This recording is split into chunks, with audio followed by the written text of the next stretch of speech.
Жастық шақты қалай ұзартса болады? Жапонияда адамдар қалайша ұзақ өмір сүреді? Олардың құпиясы неде? Барлықтарыңызға сәлем достар. Сіздермен бірге дертке шипа арнасы. Сіздер үшін пайдалы болатын арнамызға тіркеліп, лайк басып кетулеріңізді сұраймыз. Ең жоғарғы жас иелері бар елдер қатарында көш бастап тұрған Жапония елі болып саналады. Жапондықтардың ұзақ өмір сүретіндігін бәріміз білеміз. Өйткені күншығыс елінің әрбір 4-ші тұрғыны 65 жастың айналасында. Бір қызығы, 100 жыл өмір сүрген жапондықтардың саны 60 мыңнан астам. Қартаю процестерін зерттейтін ғалымдар осындай ерекше жағдайға қызығушылық танытты. Аз ауырып, ұзақ өмір сүру үшін кейбір ережелерді сақтау керек. Жапонияда бұл ережелер ерекше емес. Әрқайсысының өмірлік әдеттегі адам болмысының бір бөлігін құрайды. Адамның ұзақ өмір сүруіне де белгілі бір генетиканың алар орны бар екендігін есімізден шығармауымыз керек. Бірақ көп жағдайда өмір сүру ұзақтығы өмір сүру салты және де тамақтанумен анықталады. Жапония үшін 100 жылдың кезеңінен өткен адамдар құпия емес, және де олар да бұл ерекше таң қалдыратындай жағдай емес. Бұл елдегі орташа өмір сүру көрсеткіші 84 жас. Көптеген ғасырлар бойы жапондықтардың ұзақ өмір сүруінің құпиясы неде? Бірінші қағида: тұзды аз тұтыну. Жапондықтардың дұрыс тамақтануындағы қағидалардың бірі пайдалы тағамдарды қабылдауында.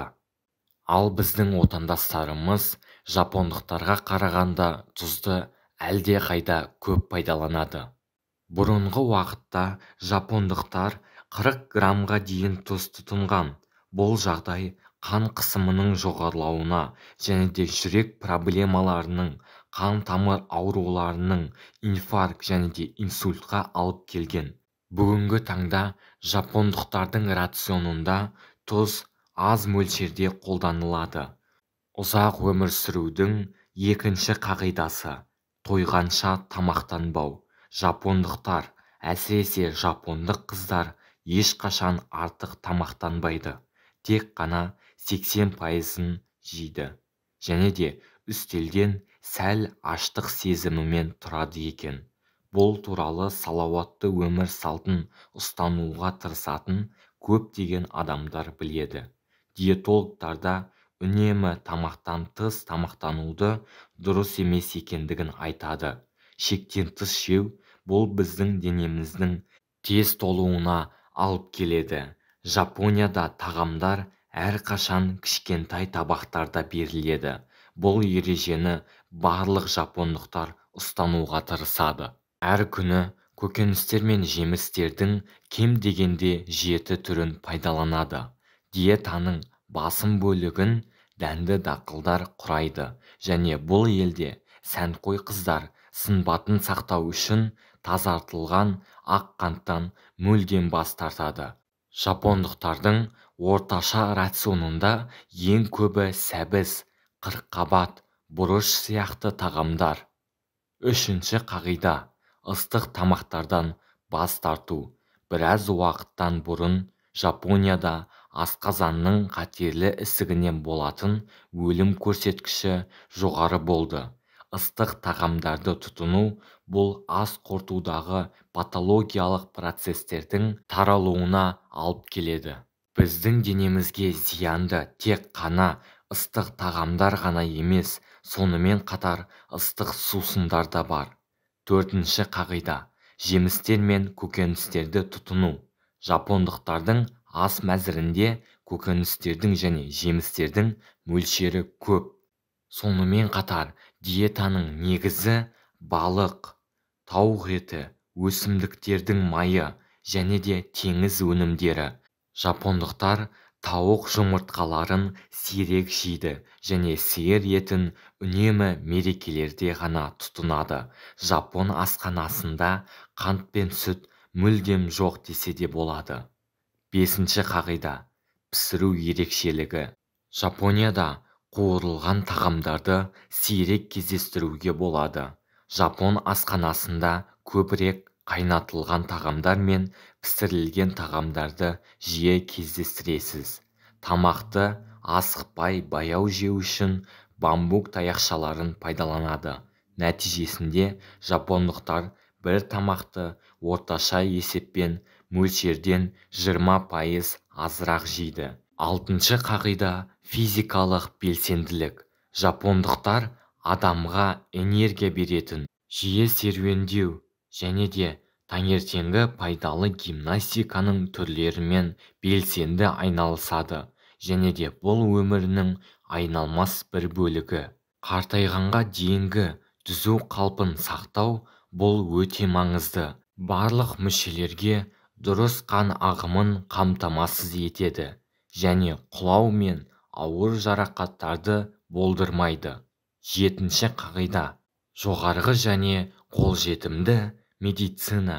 Жапон медицинасының сапасын атап өтпеуге болмайды. 1960 жылдардан бастап елде міндетті сақтандыру жүйесі енгізілген.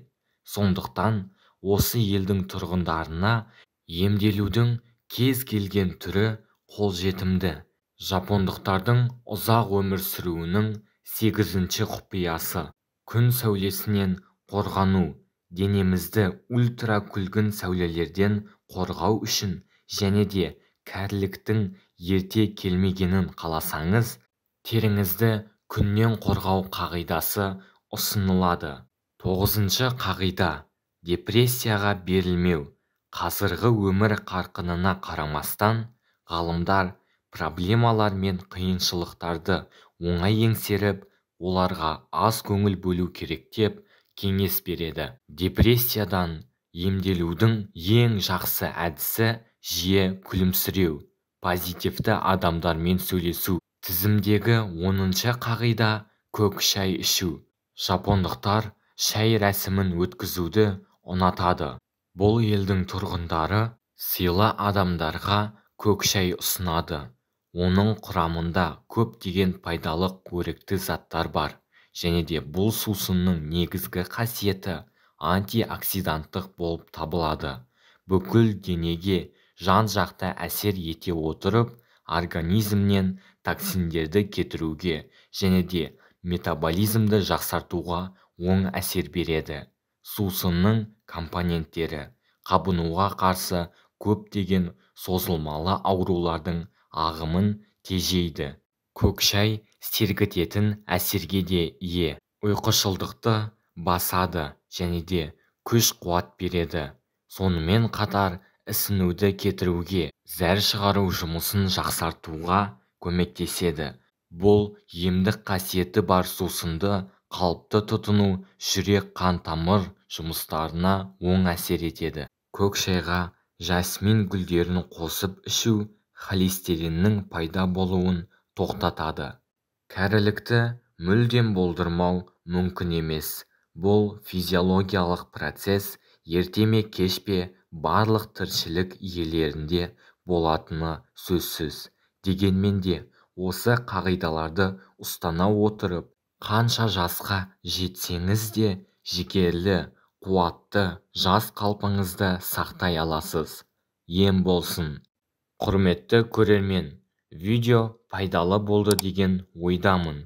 Видеоны соңына дейін көргеніңізге рахмет.